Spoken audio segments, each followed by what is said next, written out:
BK math solution में आप लोगों का स्वागत है। आज हम लोग होने वाली यूपी टेट परीक्षा के बारे में जो मैथ का सवाल है उसको हल करेंगे। देखते हैं हम लोग। ये पहला आपका सवाल है, a/3 बराबर b/4 बराबर 3/7 हो तो a + b + c का मान आपको ज्ञात करना है। देखिए, आप a/3 बराबर b/4 बराबर c/7 बराबर आप के मान लीजिए, कोई चीज़ मान सकते हैं यहाँ पर। ये हो जाएगा a बराबर 3 के और b बराबर 4 के और c बराबर 7 के। तो आपको इसका मान निकालना है। a का मान दे दिया है आपका 3 के, प्लस b का मान है 4 के, प्लस c का मान है 7 के, बटा c दिया, c का मान 7 के है। इसको जोड़ लीजिए, 7 4 11, 7 4 11 3 14, 14 के बटा 7 के से के काट दीजिए, 7 दूना के 14, 2 आपका आ जाएगा। यानी विकल्प आपका सी सही होगा, 2। आपका आंसर जो है 2 होगा, सही होगा। चलते हम लोग अगले क्वेश्चन पे। यदि आप लोग लाइक न किए तो प्लीज़ चैनल को लाइक कर दीजिए। चलते हम लोग क्वेश्चन नंबर, आप लोगों का ये सवाल है, कड़ी में 3, 3 कड़ी में 4, 4 कड़ी में 5 को आरोही क्रम में लिखना। इसमें देखना सबसे छोटा कौन है, सबसे बड़ा कौन है, तो इस तभी हम आरोही क्रम में लिख पाएंगे। तो ये हो जाएगा आपका कड़ी में 3, कड़ी में आपका 3 हो जाएगा, कड़ी में 3 बराबर, सबसे पहले आप यहाँ पर 2 है, 2 3 4 का लघुत्तम समापवर्तक ले लीजिए, 12 होगा। इसका लघुत्तम समापवर्तक 12 हो जाएगा। तो अब यहाँ लिखेंगे आप कड़ी में 3 बराबर 3, यहाँ पर 12 कर लीजिए। 2 से यहाँ है, 2 काटेंगे जब कोई चीज़ नहीं रहता, 2 माना जाता वर्गमूल, तो 2 छक्का 12, ये बराबर हो जाएगा 12 और 3 की पावर 6 हो जाएगा, क्योंकि 2 छक्का 12, 6 बार में काटा, 6 कर लीजिए। अब आप कर लेंगे तो या इसको मत लिखिए, यहीं बढ़ा लीजिए, यहाँ पर 2 छक्का 12, यहाँ 6, यानी कड़ी में यहाँ 12 हो जाएगा। 3 गुणे 3 गुणे 3, तो 6 बार गुणा करेंगे, 3 गुणे 3 गुणे 3 गुणे, तो यहाँ हो जाएगा 729। उसी प्रकार से 3 कड़ी में 4 है, ये हो जाएगा कड़ी में 4 और एलसीएम आपका आया 12, यहाँ लिखेंगे। 3 से हम भाग देंगे, 3 चौक का 12, 4 बार, तो यहाँ पर 4 कर लेंगे, ये बराबर हो जाएगा 12 और 4 को 4 गुणे 4 गुणे 4, यानी 4 बार फैलाएंगे, 4 चौक को 16, 16 चौक को 64, तो 4 चौक को 16, 16 चौक को 64 हो जाएगा। 4 बार जब फैलाएंगे आप लोग हो जाएगा 256। उसी प्रकार से इसको आप 5 कड़ी में 4 कड़ी में 5 को अब हम लिखेंगे, एलसीएम आपका 12, यहाँ 12 हो जाएगा और 5, 4 से काटिए, 4 तिहाई 12, 3 बार, तो 3 से यहाँ गुणा कर लेंगे आप लोग, ये हो जाएगा 12 और 5 गुणे 5 गुणे 5 3 बार, 5 25 25 125। अब देखिए, ये भी 12 है, ये भी 12 है, ये भी 12 है, सब बराबर है, तो इसको छोड़ दीजिए। इसमें देखिए सबसे छोटा कौन है, 125 सबसे छोटा है। यह आप ये किसका है, इसका है। तो हम आरोही क्रम में छोटा से बड़ा चलते हैं, लिखेंगे 4 कड़ी में 5, उससे बड़ा यह है, इससे बड़ा यह है, यह किसका है, आपका इसका है। तो 3 कड़ी में 4 और सबसे बड़ा यह है, तो सबसे लास्ट में रहेगा आपका कड़ी में 3। तो आपका विकल्प देखिए इसमें कौन सही है, 4 कड़ी में 5, 3 कड़ी में 4 और कड़ी में 3, यानी विकल्प आपका तीसरा सही होगा। यह आपका आरोही क्रम है। पहले 4 कड़ी में 5 रहेगा, 4 कड़ी में 5, 3 कड़ी में 4, फिर कड़ी में 3 रहेगा। चलते हम लोग क्वेश्चन नंबर अगले पे। अगला क्वेश्चन आपका है, एक वर्ग का क्षेत्रफल जिसकी भुजा 8 सेंटीमीटर है उस आयत का क्षेत्रफल के बराबर है जिसकी लंबाई 16 सेंटीमीटर है, तो आयत की चौड़ाई ज्ञात करना। विकल्प दिया। देखिए, वर्ग की भुजा पता है आपका, वर्ग की भुजा 8 सेंटीमीटर। आप लोग जानते हैं वर्ग में सभी भुजा बराबर होती है, तो वर्ग की भुजा 8 सेंटीमीटर, तो वर्ग का क्षेत्रफल ज्ञात कर लीजिए आप लोग। वर्ग का क्षेत्रफल हो जाएगा भुजा गुणे भुजा, भुजा गुणे भुजा, यानी 8 में 8 गुणा कर लेंगे आप लोग, हो जाएगा 8 64, यानी इसका क्षेत्रफल हो गया 64। यह जो क्षेत्रफल है उस आयत के क्षेत्रफल के बराबर है। यहाँ लिखेंगे आप लोग आयत का क्षेत्रफल, आयत का क्षेत्रफल बराबर वर्ग का क्षेत्रफल। तो आयत का क्षेत्रफल बराबर वर्ग 64 है। इसका सूत्र होता है लंबाई गुणे चौड़ाई, यानी आयत का क्षेत्रफल लंबाई गुणे चौड़ाई बराबर 64। तो लंबाई दिया है आपका 16 गुणे चौड़ाई आपको ज्ञात करना, चौड़ाई बराबर 64। अब 16 चौक का 64 4, यानी चौड़ाई आपकी आ गई 4 सेंटीमीटर, यानी आपका उत्तर आ गया 4 सेंटीमीटर। विकल्प आपका ए सही होगा 4 सेंटीमीटर।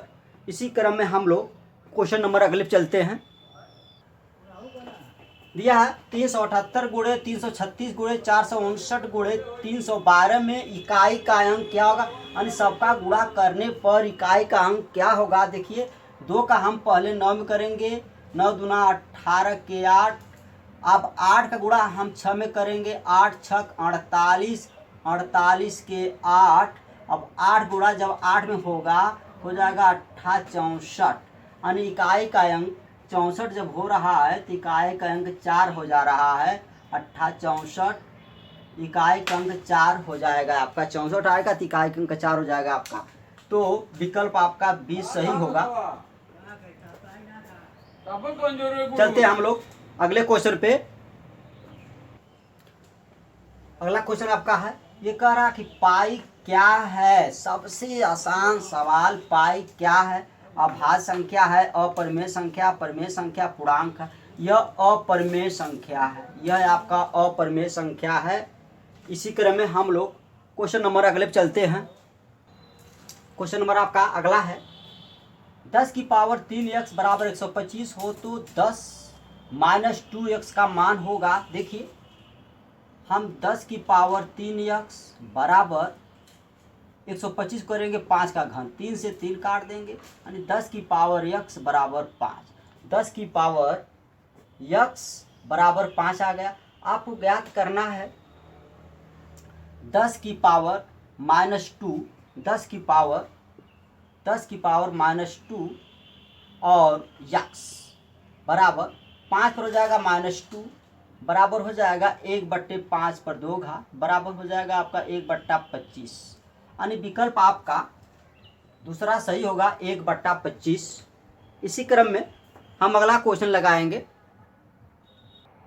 देखिए ये भी सवाल जो है मैं पढ़ा दिया था, 14/33, 42/55 और 21/22 का मौसक ज्ञात कीजिए।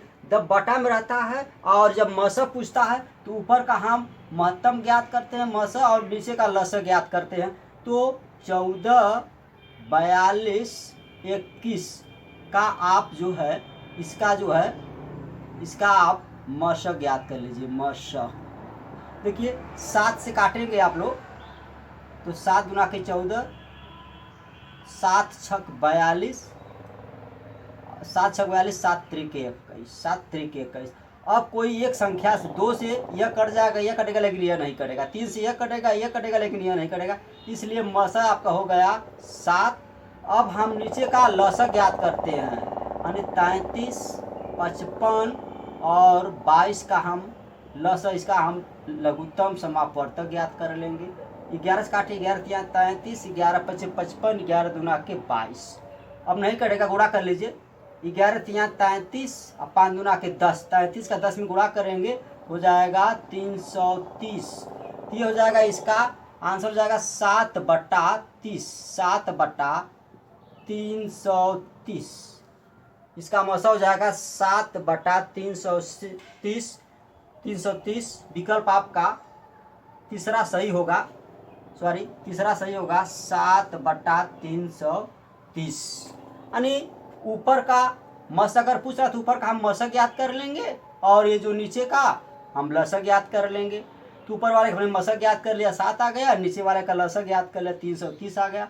अब 7/330 हो जाएगा, इसका उत्तर हो जाएगा 7/330। इसी क्रम में हम लोग अगले क्वेश्चन चलते हैं। क्वेश्चन नंबर आपका अगला है,